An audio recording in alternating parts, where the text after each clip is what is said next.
आतापर्यंत आपण शंकरपटात म्हटलं बैल धावताना पाहिले, बैल किती किती लाखाचे तेही पाहिलं, चांगल्या चांगल्या लोकांचे बैलही पाहिले.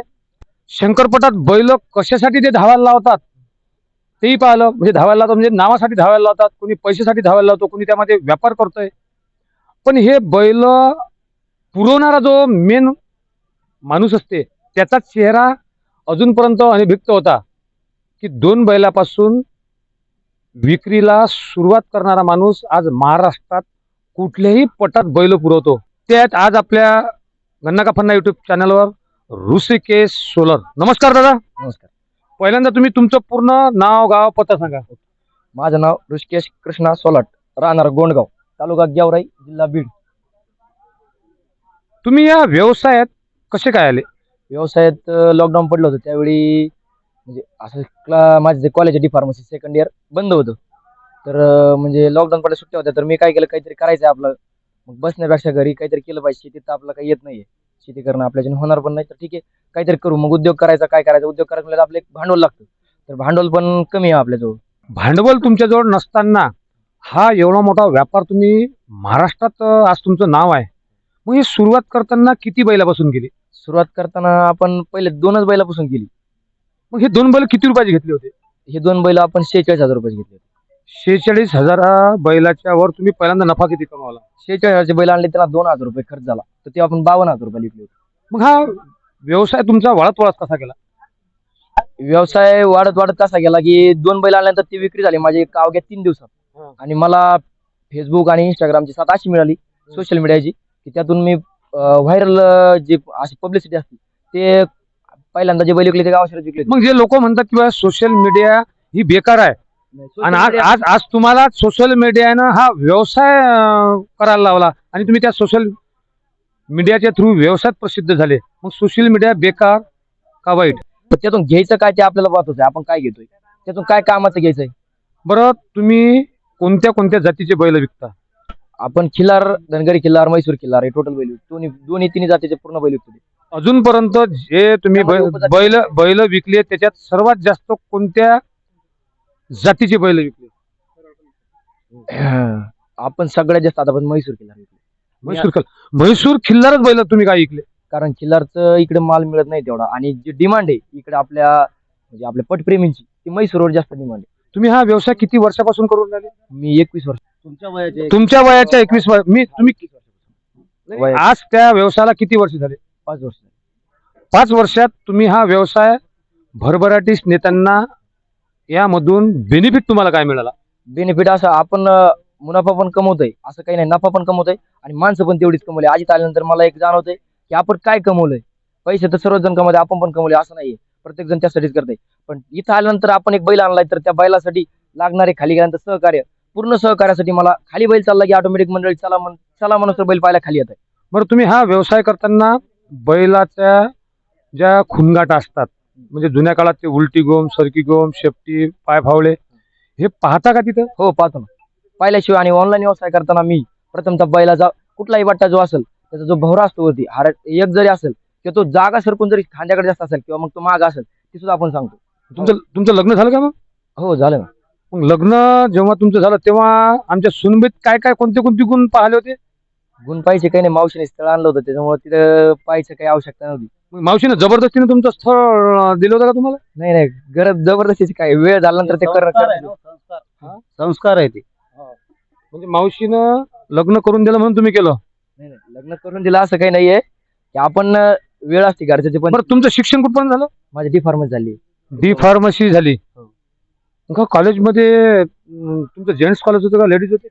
दोन्ही पण ना, असं कसं जेंट्स कॉलेज. त्यामध्ये कोणी भिडलं नाही काय कुठं काही? नाही नाही, तेव्हा आपल्याला शिक्षणाची जास्त हे होती, आशा होती, म्हणून आपण ते गव्हर्नमेंटला होतो. आणि मग गव्हर्नमेंटला असल्यानंतर या व्यवसायात कसे काय आले? गव्हर्नमेंटला ते लॉकडाऊन पडलं ना, लॉकडाऊन मध्ये हे सगळं बंद असल्या कारणाने मग आपण काय करायचं, बंद पडल्यानंतर काहीच करू शकत नाही आपण.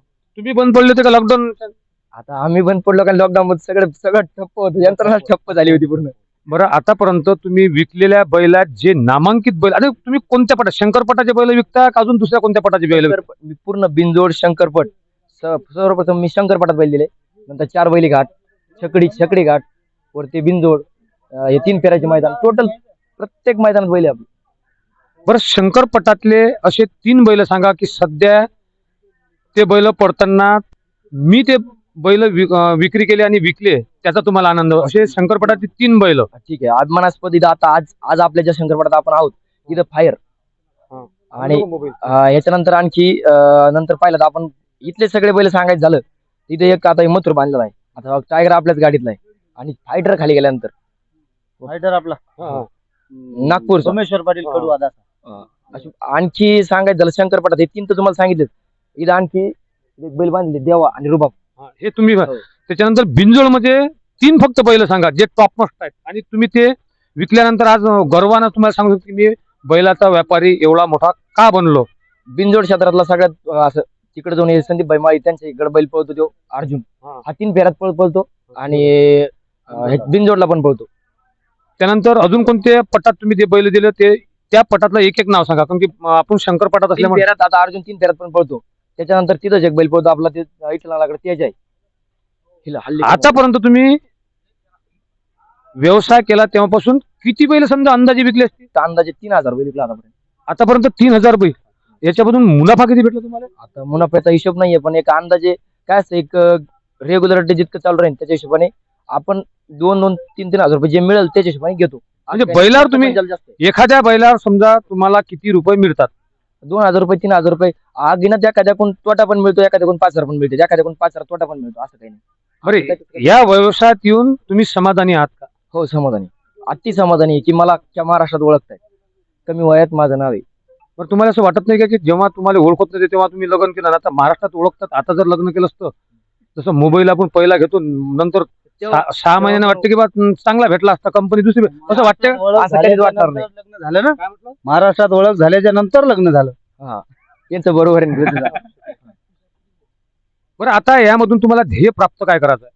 आता ध्येय प्राप्त एवढंच की प्रत्येका जो एक गरीब जो गाडा मालक आहे ज्याला नवीन याच्यात यायचंय त्याच्यासाठी होईल तेवढं आपण जिथं आपण काय म्हणतात ना जो खर्च लागलाय खर्च काढून आपला 1,000 रुपये 2,000 रुपये मिळेल तरी आपण त्यात समाधान राहतो. एखाद्याला लईच त्याची परिस्थिती नसली तर ठीक आहे तू काय कर मला फक्त खर्च दे, ह्याच्यात पण आपण समाधानी. मला प्रत्येकाला याच्यात पाहिजे एक नवीन गाडा मालक तयार होता. आतापर्यंत असा तुम्हाला प्रसंग आठवते का त्या बैलावर भरमसाठ नफा आला आणि तो बैल पळायला लागला? भरमसाठ ना पाहाला असं सांगायचं झालं तर मग बैलाचं नाव सांगू ना, तुम्ही व्यापारी असल्यामुळे बैलाचं नाव नका सांगू, पण समजा एखादा बैल विकला त्याच्यावर भाव सर्वात जास्त पैसे मिळाले, सर्वात जास्त पैसे मिळाले असं इटनाला तेज इटनाकडे जो तेज आहे का तो बैल विठ्ठल नाना बुध म्हणजे साताऱ्यामध्ये बैल पळत आहे 3 फेऱ्यात. ते बैलात त्या बैलात नफाही झाला आणि तो बैल तिथून पुढे पळालाय बी चांगला, म्हणजे द्विगुणित आनंद झाला. आपण जालन्याला दिला होता, जालन्यावाल्याने तिकडे तो काय 27 लाख रुपये किंमत टाकली बॅनरला, काय विकला असेल ते एवढं पुरेपूर भय नाही आपल्या. तुम्ही बैल विकताना त्याची चॉईस करताना किती किती वर्षाचे बैल विकता का डायरेक्ट पटासाठी नाही आपण 5-6 महिन्यापासून एक 4-6 पर्यंत बैल विकले आता. बरं, हे जिथं प्रोडक्शन आहे त्यांच्यासोबत तुम्ही कॉन्टॅक्ट कसे काय प्रस्थापित केले? कॉन्टॅक्ट असं की सांगोला बाजार आहे ना तिथं मंडळी जे आहेत व्यापार करणार आहे तर मग माझं सोशल मीडिया ऍडिट असल्यामुळे त्यांना कोणी नव्हतं म्हणजे ते घेऊ शकत होते पण विकू शकत नव्हते. कसे विकायला फक्त एका टायमाला गाडी विकायची पण ऑनलाईन विक्री बंद होती, हे होती त्याच्या टायमाला बंद होती. आणि जेव्हा आपण ऑनलाईन चालू केलंय तेव्हापासून मग त्यांना एक अनुभव मिळत चालला की माणूस आपल्या संग आला तर आपला फायदा होईल. त्यानंतर मी त्यांच्यासोबत पार्टनरशिप मध्ये राहिले. समजा तुम्हाला एखाद्या व्यापाऱ्याने व्यापाऱ्या म्हटल्यापेक्षा एखाद्या शंकरपटातील शेतकऱ्याने किंवा शंकरपटातील शौकीनाने तुम्हाला जर उधार बैल मागितला तर अशा वेळेस तुम्ही काय करता? उधार बैल मागितला तर प्रथमतः मी तो नागरिक तो पुरेपूर त्या ह्याचा आहे का म्हणजे लायबल आहे का? हा लायबल आहे का हे चेक करतो. तर ठीक आहे तो लायबल आहे परंतु त्याची काही आपल्या जो प्रथमतः माझ्याजवळ शांभू आली, शांभूची माझी पहिले भेट आहे तर ठीक आहे एखादं चालतं शांभू म्हणले यांना देऊन टाका तर देऊन टाकू तो. ते बी जास्त पैसे ठेवू शकत नाही कारण अर्ध्या तरी पैसे आपला अगोदर घेणे कारण आपला बी लगेच पुढे पैसे लावू नाही ना. तुम्ही आता बैल किती किती रुपयात घेता? आता घेण्यावळ तशी काही नाही, घेण्यावळ आपण 35,000 लाखापर्यंत बैल घेतले, 1,10,000 पण बैल घेतले. या व्यवसायात तुम्ही समाधानी आहात? खूप समाधान आहे. समजा तुम्ही डी फार्म केल्यानंतर एखादं मेडिकल टाकलं असतं किंवा ढोर डॉक्टर झाले असते, मेडिकल टाकला असतं तरी पैसेच कमवले असते, हे पण पैसे कमवतोय ह्याच्यात पण मान मिळतोय सन्मान मिळतोय ही लई मोठी गोष्ट आहे. मेडिकल मध्ये फक्त हा मेडिकलवाला एवढंच माहित असतं, याच्यात मला हा व्यापारी पण आहे आणि हा माणसाची मनं जपतो हे स्वतः माणसं मला सांगते. हा एखाद्याचं कधी चुकून ओकून पैसा नाही आपण की सगळ्याची मनं राखू 5%, 100%पैकी 5% लोक आपल्याकडून दुखावले पण गेले असतील कारण प्रत्येकाचाच बैल पळत नाहीये. आता या व्यवसायातून तुम्हाला उद्दिष्ट काय साध्य करायचं आहे? आणि विशेष सांगायचं म्हणजे प्रत्येकाचाच बैल पळणं महत्वाची गोष्ट असं आहे की प्रत्येकाने बैल जरी लाखाचा घेतलाय तर त्याच्यातून तो कसा घडवतोय. उगाच मटकाय माती आणली पण त्याला आकार का दिलाय हा कुंभारावर डिपेंड आहे. काय नुसतं आणला केला आकार ते वरून टाकलं पडलं फुटलं तसं नाही. पक्क घडवणारा महत्वाचा आहे. आपण दिलंय पण तो आपण माती दिली असं म्हणायचं ते घडवणाऱ्यावर सगळं महत्वाचं मिळेल. नाही नाही या आता व्यवसायातून तुम्हाला उद्दिष्ट साध्य काय करायचं आहे? उद्देश साध्य असं करायचं आहे की तुम्हाला म्हटलं नाही का एक जो नवीन गाडा मला घ्यायचं म्हणतोय सपोज ही तरुण पिढी आहे जुने तर जे नामांकित आहेत त्यांना अडचण नाहीये पण तरुण पिढीला गाड्यात यायचंय परंतु त्यांनी येताना एक विचार करून यावा की आपल्याला पहिले आपल्याला ही क्षेत्र असं आहे ह्याच्यात आपण मस्त म्हणतो बक्षीस एवढं तेवढं ते बक्षीस किती असू द्या त्यातले आज जरी इथं पल्सर असली तर ही पल्सरचे कितीतरी पैसे आपण विचार केला ना जर लाखाची पल्सर असेल तर त्या लाखाच्या पल्सर मधले 30,000 40,000 खर्च होणार आहे. गळगळ. माझं ऋषिकेश सोलाट. हे होते ऋषिकेश सोलाट. म्हणजे जे आपण शंकरपटात बैल पुरवतो त्या आतापर्यंत त्यांनी 3,000 बैल विक्री केलेले आहेत आणि त्यामधून नामांकित बैल आज शंकरपटात बिंजोळमध्ये धावत आहेत. गन्ना का फटना युट्यूब चॅनल प्रस्तुत करता गणेश साखरे, कॅमेरामन जगदीश भट्टसह सहकारी श्याम राठोड. धन्यवाद.